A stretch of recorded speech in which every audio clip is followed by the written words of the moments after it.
¿Listo? Listo. Ready.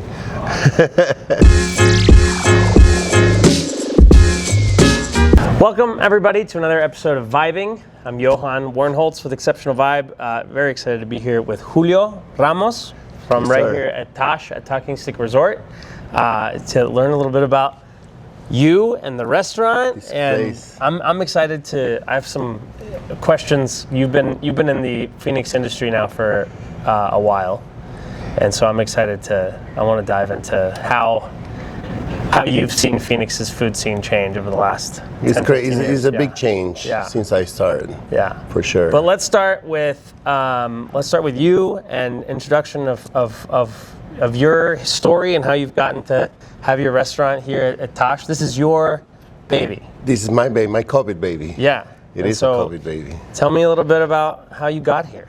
Okay, well, I started cooking around 18, close to 20 years ago.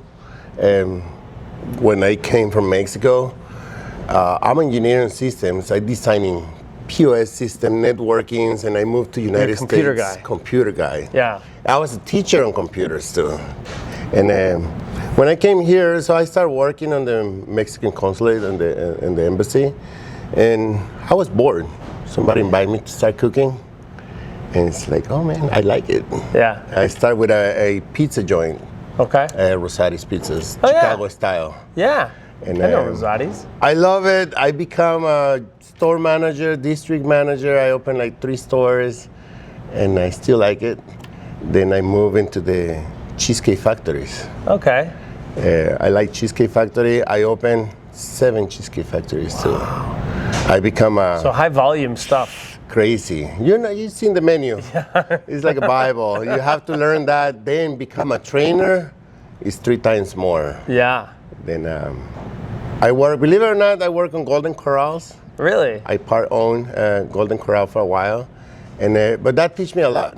Yeah. About understanding numbers, food costs, and consistency, all that part. I went to the Golden Corral University on North Carolina. Interesting. And I become a kitchen manager, store manager, district manager, part owner. So in those roles, were you more like restaurant administration, or were you in the kitchen? I started in the kitchen, all of them. Okay. I always rather to be in the kitchen than the office. Yeah. Even if I was a district manager, I was in the kitchen. Yeah. No matter what, I always cleaning the floors, cooking something, and then I go do my numbers in 15, 20 minutes. Yeah. And come back to the kitchen. Kitchen is fun. Yeah. It's something that I have for a while since my grandparents were bakers. Okay.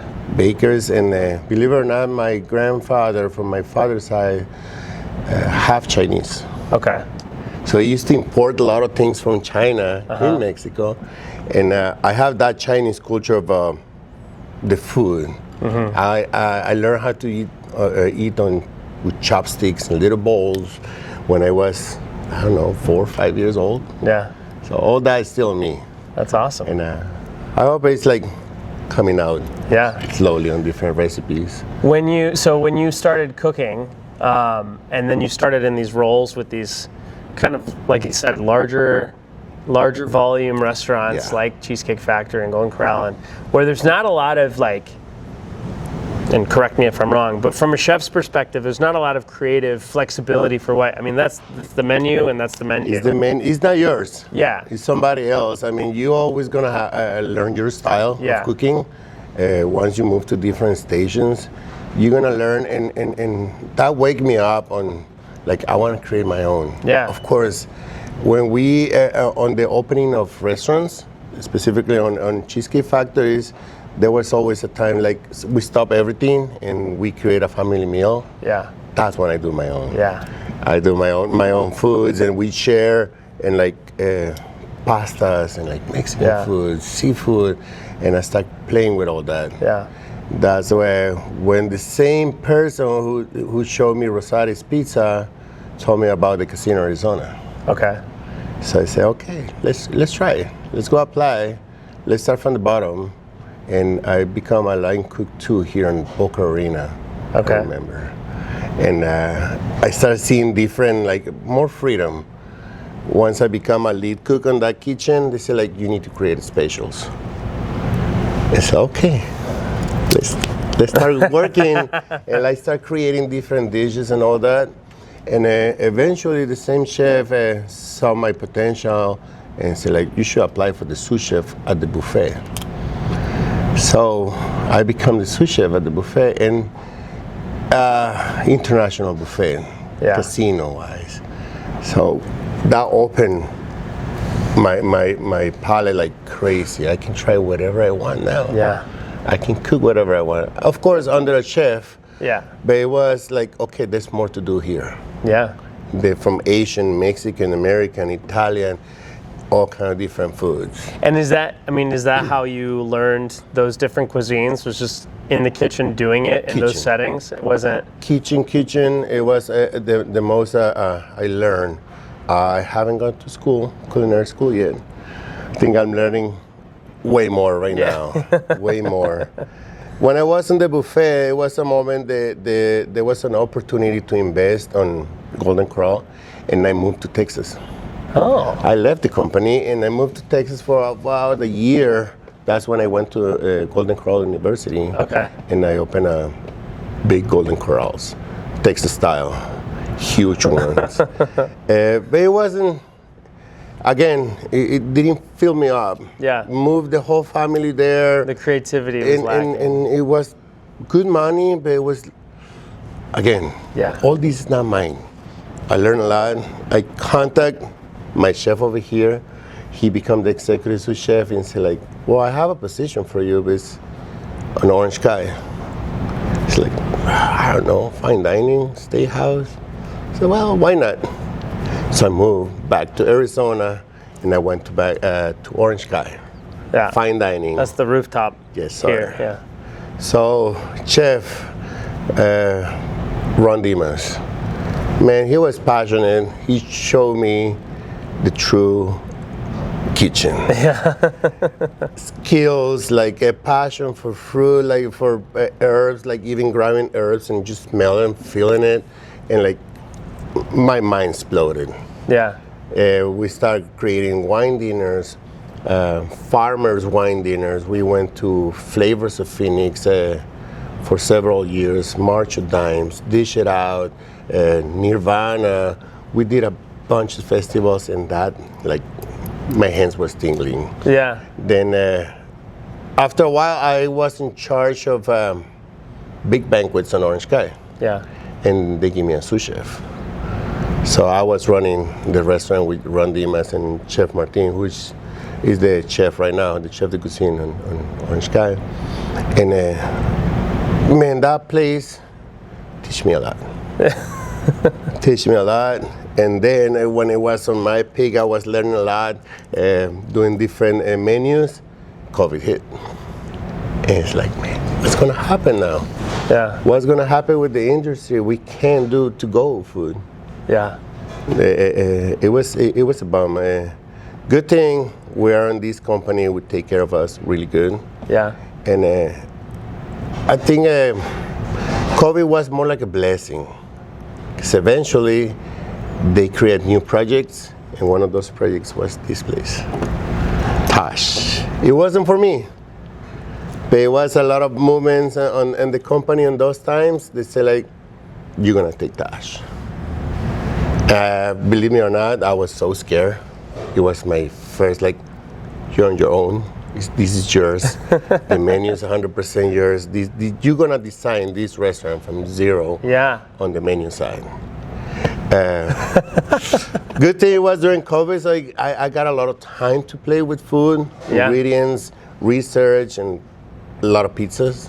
A lot of tasting a lot of pizzas, just eating like crazy, tasting different things, and here we are. I think I found my place. I love that. I found my happy place over here. That's so cool. This is a COVID baby. Yeah. And what I like is they give it to me from day zero. Yeah. I think that makes a big difference. Yeah. You have a real sense of ownership for this thing. Yeah. So, still scared. I mean, from did you have say in the design and like the chairs, or was that more of like not the too team? much on the design? Just more just the food. design was more tribal. Yeah. They It's call very it cool. TASH from the language of autumn. It means light. Okay. And I think they create that part with Yeah. the sunset. Yeah. The view, I mean, you can see the view, the sunsets over here are amazing. Yeah, you can see Camelback right out of the patio. There's and- no obstruction yeah. for the view. That's very cool.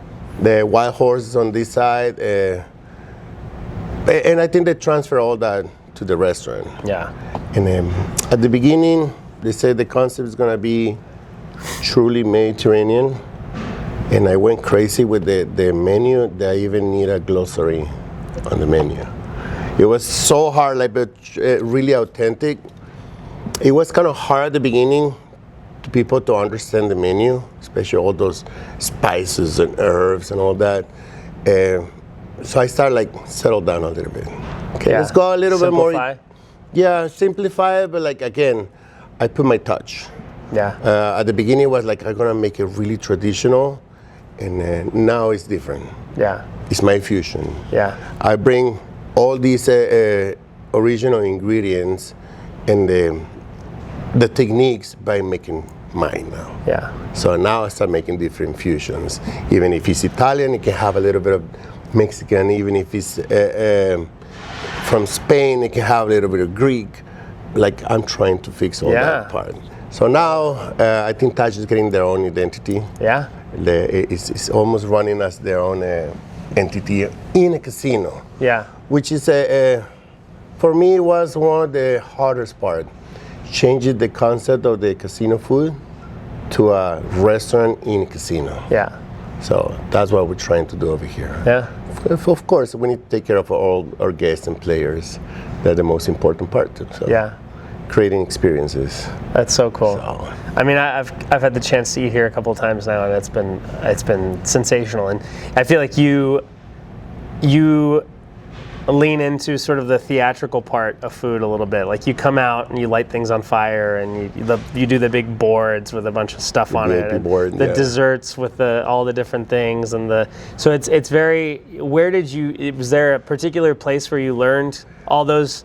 Like presentation things, or is that something that you've just kind of like well, developed a lot on of your own? that, believe it or not, They don't do that at Golden Corral. No. Or Cheesecake Factory Cheesecake neither. Factory, No. yeah, This is part of like when I was a kid, my dad was in the government, so I was always on big galas and dinners and all that. I always get amazed with all that food, but it was so boring at the same time. Yeah. My dad used to say me, just go play, go to the back, and I start seeing the kitchens and see how everything gets on fire, everything start flaming. So I remember all those moments. flares, all those moments, and I try to incorporate it on my food. But the biggest part is like me being out with the guests and create an experience, and me do it. That's a big difference, I think so. Yeah. I still push myself to be the best cook in my kitchen. Yeah. Of course, I want my staff to surpass me, but like I'm gonna be pushing myself to be the best cook. Yeah. And the same way, I'm trying to be that chef is not hidden. Right. I try to touch tables. I try to recognize all my guests by name, if not by the what they like.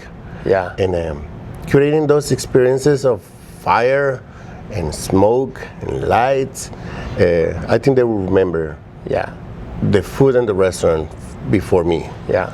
Well, and you know, we're going to talk about kind of how the food scene, the culinary scene in Phoenix has changed, but I think overall, like that theatrical element of food, that presentation, that experiential element of food has become so much more popular, and it's something people are looking for, because you can go to any restaurant and get a plate of food put in front of you. Yeah. But if you go somewhere and there's an experience involved, and there's that moment there where you want to take your phone out and take the video of the Torre de Fuego on fire and all that, like that's special, and it's something people remember. And I think a lot of chefs are doing more of that, but I still think more could put a little bit of.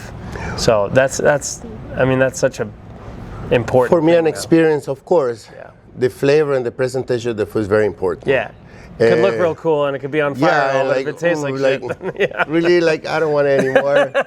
For me, it's being on an open kitchen. Yeah. And I know most of my guests, if I'm playing with food, what's the best way to test it? I just bring it out. Yeah.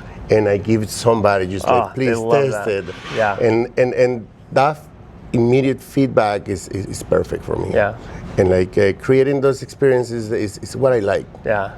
Like you come into my house. Yeah. So I want you to enjoy it. Yeah. How you did. So. I love that. Yeah. I did. So yeah, I mean, going into the question of like, you've been here outside of your little stint in Texas. You've been here at this casino at Talking Stick for 15 years? Total of almost 15 years. 15 years. And so, you almost have like a literal view of the rest of Phoenix and the rest of how that scene has changed. Where 15 years ago, you went anywhere else outside of here and it was all chain restaurants, it was all Cheesecake Factories and Golden Corral. Cheesecake Factories, Fazoli's, like all those and now chains. That's, especially in the East Valley, it's a lot more local places, a lot more mom and pop shops, I'm from Mesa, believe it or not. You work on Main Street. Yeah. Main Street is changing. Yeah. Gilbert is changing, even all the way to Prescott. So what do you think has been sort of the, other than the switch to more locally owned restaurants, but what do you think, like, what do you think your view of Phoenix's culinary scene has changed? How has it changed? Well, since I've been on different events and like I see what other chefs are doing and work side by side, I think as chefs we're excited of that part. Yeah. You can become not you. It's your food and your restaurant. Be part of it. Yeah. And being part of that change, hopefully I'm doing a little change. Yeah. It's a little bit harder when you're on a big corporate like this, on a casino. Yeah. But like, just being outside and create that part, that change in the palate and the mindset of the people, it's a plus. There's a passion and enthusiasm for Phoenix, like a pride for Phoenix now that I think was missing for a long time. People always said, I grew up here, so people always said that Phoenix didn't really have a culture, that it was just like kind of a mixture. It was a lot of people from the Midwest and a lot of people from Mexico and a lot of people from California and a lot of people from moving here, but it really sort of lacked its own identity. And I really think that you can see it in the food, where over the last 5 to 10 years, that's started to come together. People become more open-minded now. Yeah. To test and try and taste different culture, different cuisines and different styles, and that's a big change. Yeah. And that's why it make us be more free to create and play with food. Yeah. That part is like amazing. Like I love that. Especially being part of a tribe, working for the tribe, trying to represent and bring in even ingredients from the tribe, and like playing with, some people can call it weird, but it's exciting. Yeah. And that part is what is coming out from everybody now. So I love that. So you say you've been a part of a lot of food festivals. You went to Nirvana, you went to all these different events. I know you have participated in the Taste of AZ Festival. I know Orange Sky was there this year. Yeah. You came to Brunch Fest as a guest. So I'm curious, like, as a chef and restaurant administrator or owner, whatever you want to phrase it, what do you think is like the most valuable thing for a restaurant when going to an event? Like what makes the event worth participating in? Well, when you're participating, of course, you want to show off. Yeah. And you want them to talk about your food and the experience and the boomerang effect. You want to bring them to your restaurant. And so even when I do events like that, I try not to be so banquet. Yeah. Okay. Even since I was on Orange Sky, that's one of the parts that I tried to change from my very beginning. So like for me, a lot of events, they're boring or even banquets can be boring. Yeah. Unless you change it. Right. So for me, I start changing that part. Instead of like hiding the burner on the back where nobody can see it, I bring a Santa Maria grill to the front where they can feel the fire and the smoke and all that part. And for me, that's an attraction. Yeah. And then the tasting part too. Yeah. So events like that, I always try to show off. Yeah. Yes, I try to show off and do more than anybody else. Of course, it's a healthy competition. Sure. If you want to take it like that, because even if it's a festival just to test, like the brunch festival, I'll be there to be the best. Yeah, yeah. Always try to be the best, and like when you go as a guest, then you see that part. Yeah. Say, oh, this is what I need. Yeah. This is what I need to do. I shouldn't do this. Yeah. But like just talking directly with the guest and telling what you're serving and what they expect. Yeah. That's a direct feedback right away. Yeah. Right away. So. What do you? Is for like a smaller restaurant, like a more mom and pop restaurant that is going to one of these events, and obviously there's an expense involved with bringing the food and all that stuff. If you had like a owner of a small restaurant in this chair, and you had to give them like a piece of advice for how to get the most out of being a part of an event like that, what would you tell them? It's eventually, I mean, it's an investment. Yeah. No matter what, and that part is like you're gonna put yourself outside. You're gonna put your business outside. Your creation, what you really like, and it's part of your life. So when you do it, really put that effort. Yeah. And it's gonna demonstrate to the guest. Yeah. Even if it's like, I don't know, like you're doing little things, like even if you're making only tortillas. Yeah. It can be a big difference when they show when you show the passion and what you're doing to create an experience. It's gonna show off, and eventually it's gonna pay back. Right. It might be a little investment, but later on, Yeah. you're gonna reimburse like way bigger. So don't be afraid. You know, the way that you decorate your table, like the way that the visual of the table, right? The way that you interact with the guests, having something that invites them back to your restaurant afterwards. The way the food is presented. I mean, it's a sample, right? At an event like Brunch Fest, it's a sample, but how can you present it in a way that feels special and I call it family style. So Right. We share. Yeah. When I present it, I try to make it like really organic. Yeah. The less stainless steel that I can show, the most wood I can show is better. Yeah. So make it very organic so it's more inviting too. Yeah. And then don't be so methodical, like it's not a classroom.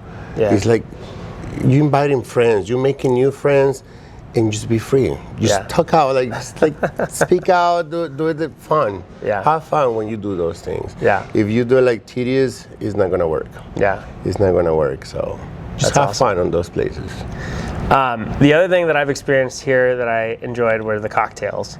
I'm curious, as the chef and as the person curating the food menu, do you have a hand in the cocktails and how involved? And how does that work? You know, obviously you have a beverage director, I'm assuming, and they're probably the ones that are more coming up with the cocktails. But like, what's your involvement? Well, a good thing here, especially on TASH, we have a lot of freedom. Yeah. And our bartenders are very passionate too. Yeah. Since we open, we try to pair everything. Yeah. And I've been showing them, or they show me different techniques and different toys, and like we playing with different kind of ingredients, and even ingredients that don't fit in the Mediterranean, but they fit with the food or the tribe.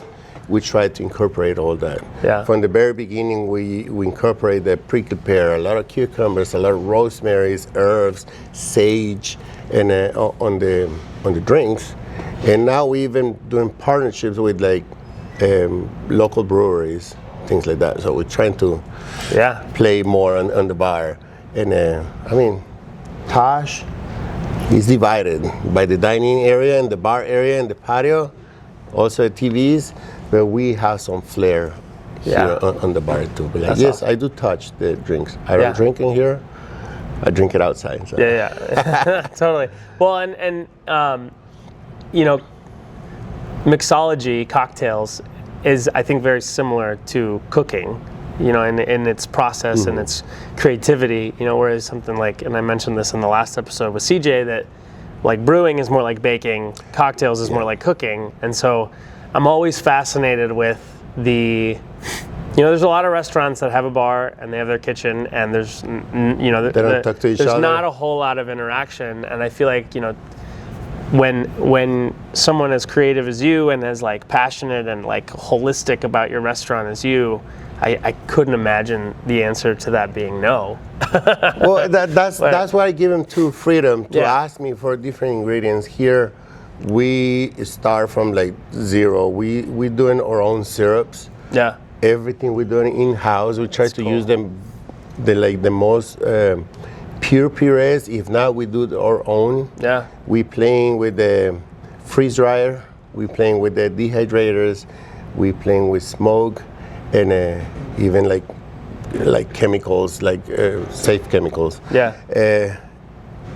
Even we incorporate the CO2 on the chiller for the beer now. Yeah. They're not in the freezer now. We chill, cool down, and on the CO2 shooters. Wow. So we try to create that experience in the bar also. Yeah, that's very cool. Right. You obviously the resort or the casino and the restaurant, everything is like you've mentioned on tribal land, and you've mentioned that there's a influence, you know, from the tribe into the menu and everything like that. Unfortunately, I'm not very familiar with like real traditional tribal food. Yeah, so give me a little bit of an idea of what that looks like, and I imagine that it's similar to northern Mexican food, just from a proximity perspective. Well, this is the southwestern part of the country, but like I was the same way. Yeah. I mean, yes, like beans and squash and all corn those corn, different kind of corn. What do they call them? The Three Sisters? The Three Sisters salad, all that, but there's more. Yeah. Way more. Yeah. I mean, even if you go to Yuma and Ajo, you can grow whatever you want on that side. Yeah. From all those cactus and even like wild weeds, they make a traditional teas. Yeah. Believe it or not, in 2024, I went to AIGA, it's the Arizona Indian Gaming Association. So it's a team between casinos, and it was a competition between chefs from different casinos, and the theme was Arizona is your pantry. So oh my God, so I need to create something with Arizona ingredients. Yeah. So I started researching, and a lot of ingredients I was familiar with it. Yeah. Like chiltepin. Uh-huh. Chiltepin is the only Native American chili from North America. Yeah. Most of them are imported, only grows in the Sonoran Desert, which we share with Mexico. I play with mesquite flour, with cholla buds from the cholla plants, wolfberries, like wheat berries, different. It's a lot of ingredients that we've been playing with it. Is there a traditional like protein? Protein. That a lot of them can be like the wild boar. Okay. Quails. Okay. Rattlesnake. Quail is delicious. Oh, I love quail. It's so good. I love quail. And it's like eating chicken wings. Yeah. But you're eating the whole thing. So. Yeah. Yeah. Rattlesnakes. Yeah. I mean, we all try. You ever done a dish here with rattlesnake? I have not. Okay. Would you? I would do it, but I need to ask for permission first if I can use it. Yeah. Maybe on a competition or a show, maybe I would do it. I've had rattlesnake at like all the tourist traps, right? Like Rustler's Roost does rattlesnake, and then Rawhide does or used to do. But it's always fried and it's super greasy. It's not and like the same when you try it when you're camping. Yeah, yeah. When you hunt for a goat or an elk or a jackrabbit, something like that. I grew up doing that as a kid, and I love like open fire. Yeah. Open fire can make a big difference on your food. Yeah. Especially when it's Wild. Best steak I've ever made was at a campsite on a cast iron skillet over hot coals. Those are the best steaks I make. But you didn't hunt for the steak. I didn't. No. So we need to. I've never hunted before. It's something that I like. I don't know if I could do it. We can start with a quail. It is weird how like the smaller the animal, the less bad you feel. Yeah, true. You know what I mean? Like I've fished before. Like fish, for whatever reason, I don't have like an emotional reaction to fish or bugs or whatever. But then I feel like a deer. I don't know. I would have like especially an when you need emotional to gut reaction. it and cut it is different. I mean, I have a lot of respect for ingredients. Yeah. And that's one of the things I do in TASH. I respect a lot of the traditional dishes. Yeah. And I bring the traditional ingredients, but like we're on top of the chain. Yeah. We can eat whatever we want. And that's the truth. I mean, with a lot of respect and on the traditions but it's good to try different foods, and especially from the nature land. Yeah. It's a lot to do. It's not only a desert. We can go all the way to the mountains and be different things. So for sure. I love that. Well, cool. So I do at the end of these things, I do a little round of kind of 20 questions, kind of quick. Okay. They're all fun and a little nerdy. If I can find the questions. I don't know. Would you say that you're a nerdy person? Kind of. So maybe some of these questions, if you're like, I don't care or don't know, that's fine. Just let me know. Okay, so your favorite food. We're starting off easy. If you had favorite food. Okay, that's the question they'll ask for the chef, right? Sure. Seafood. Fresh seafood. Coming from Sinaloa. Yeah. Aguachiles, ceviche, zarandeado, the best. I love it. Like a weird fact or a weird talent about you or that you have. Weird talent. I don't know. Why I make a lot of people laugh, but that's not a talent. It is. Making people laugh is a talent. It is. Wow. It's a good talent. I can still skateboard. Okay. You were a skater boy? Yeah. I like that. I can still do it. That's awesome. I do it every weekend with my kid. That's so cool. That's still fun. Scary, but like fun now. Yeah. Yeah. Yeah. Beer, wine, or spirits? Beer. Beer? You're a beer guy? Sometimes, yeah. Yeah. You have a favorite? Mexican lagers. Mexican lager. Mexican lagers. You have a local that you like? Chupacabra. Yep. I know it's the same Phantom, folks. I know you have one there, but I still go to Chupacabra. Okay. That's okay. I like more that little place in there. Well, here, I'm going to plug another one of my favorites. Pinnacle has a really good Mexican lager. I need to try it then. Yeah. Let's go try it. Yeah. Yeah, let's do it. Well, original, Mazatlan, Pacifico. From there. Yeah. So. Yeah. Are you a sweet or savory? Savory. Yeah. Not much of a sweet tooth? No. I will say though, that deconstructed tiramisu that you do here. My craziness worked there. It's really good. And my grandfather was a baker, so all those conchas and like all those sweet breads that were in my family all the time. Yeah. But like learning cooking, I think savory is 100% more. You know what I wish we had here in Phoenix is the Garibaldis. Oh yeah. And the cochitos too. Yeah. Your favorite vacation? Mexico every year. Yeah. Sinaloa or? I go from Sinaloa to Nayarit to Jalisco. I'm trying to do more. Yeah. Trying to do a whole tour to the south of Mexico. Yeah. To learn different. Yeah. There's a culinary tour that I want to do all over there. So.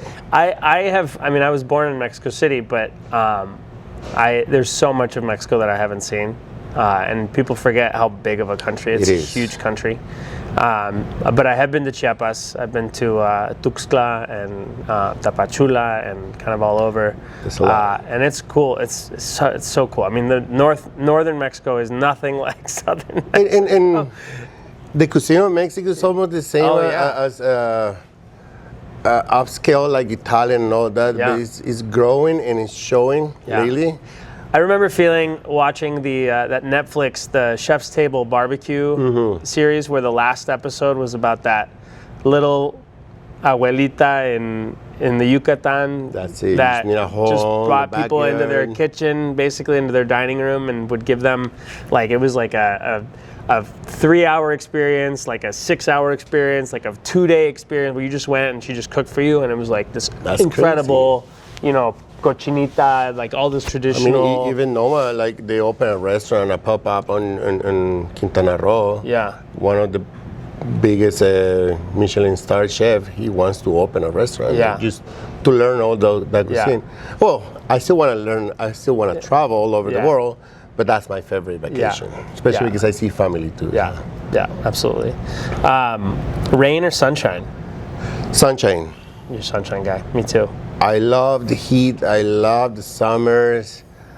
When I moved to Texas, Lubbock, Texas, you can have all 4 seasons on one day. You can have blizzards, tornado alerts. Yeah. No, I'd rather to refresh with a beer than Yeah. cover myself with 25 jackets. Go to the pool, go to the ocean, We're to on the the canal same- river. It's We're in the better. same boat, man. It's Yeah. I just Way people are better. like, well, but if it's hot, like there's only so many clothes you can take off, and I'm like, yeah, but I can get in a pool, Yes. or I can go inside. Yeah. Or if it's cold, like it's just like You just cold. eventually it gets in, no matter how many layers you have. And then It's you just- can do nothing. And your hands and your nose and your Go to the. I mean, Heat all day long. this past vacation, I didn't went to Mexico, but I said I still need to get ocean. I still need to Yeah. touch the water. We went to California, all the way to San Francisco, Carmel.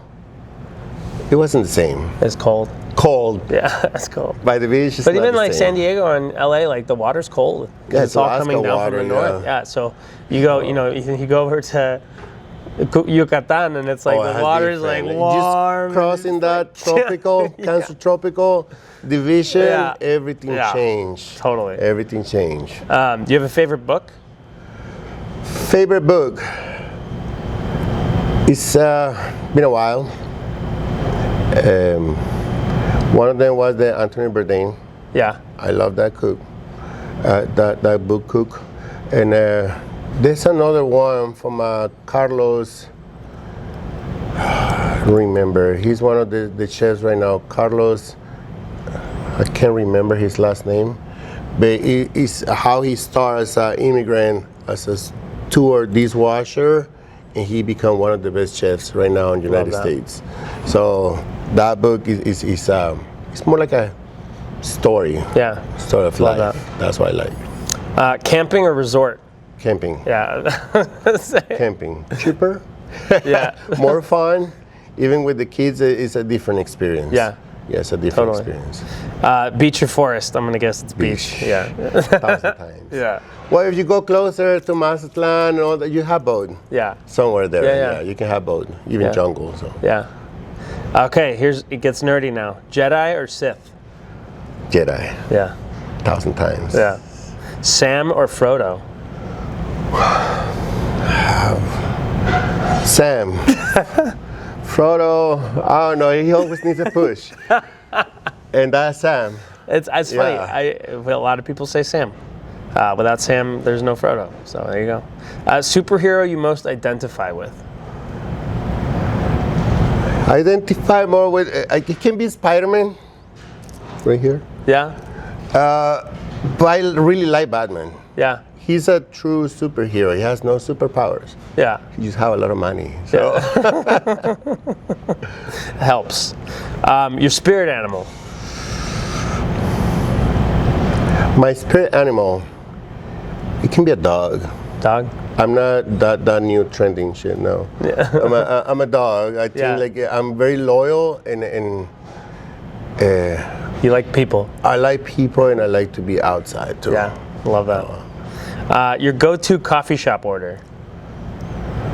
Believe it or not, I don't drink coffee that much. You don't drink coffee that much? It can be months without drinking coffee.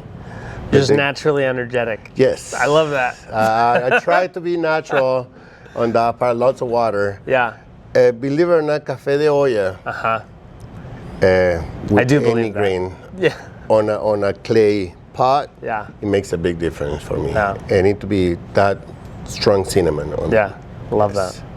that. Your go-to karaoke song? Journey. Journey, don't stop believing. Yes. Yeah. Even if it's long. It can be a culture, living culture by the culture of personality. Oh yeah. My kids singing that song with me every day now. So. I love that. The weirdest food you've ever tried?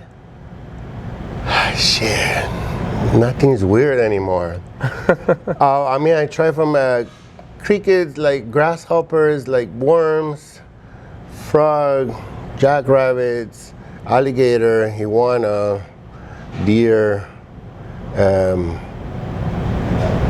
The weirdest part is seeing, and it was my dad. He didn't let me try it, and I'm not too happy about it.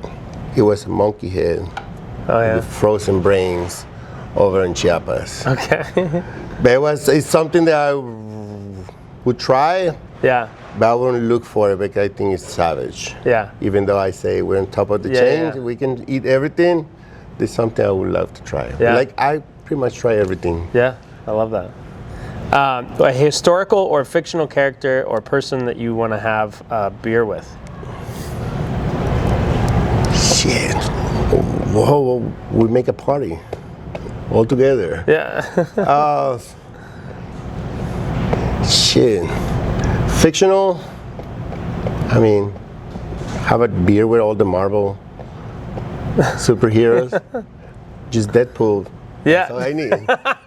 That's all I need. Deadpool over Yeah. here. Yeah. And Wolverine, maybe. Yeah. That would be the best beer. Yeah. I think so. I like it. I like it. Your favorite ice cream flavor? Pistachio Okay. Love that. or black cherry. Okay. That's what I like. I like Pistachio is the best for me. Pistachio's But if you go to Guelaguetza in Mexico, avocado. I've never had avocado ice It's cream. one of the best ice creams you can have, or mamey. Okay. Those are the best ones for me. I love it. And your favorite TV show right now? My Or favorite ever. TV show right now, I'm watching. I just finished Tulsa with Sylvester Stallone. Okay. They stop it. But like shows, I like Wildfire with Andrew Zimmerman. Okay. Just cooking outside. Yeah. So natural. I like that. Did you ever watch Gordon Ramsay's The Uncharted or whatever? Yeah.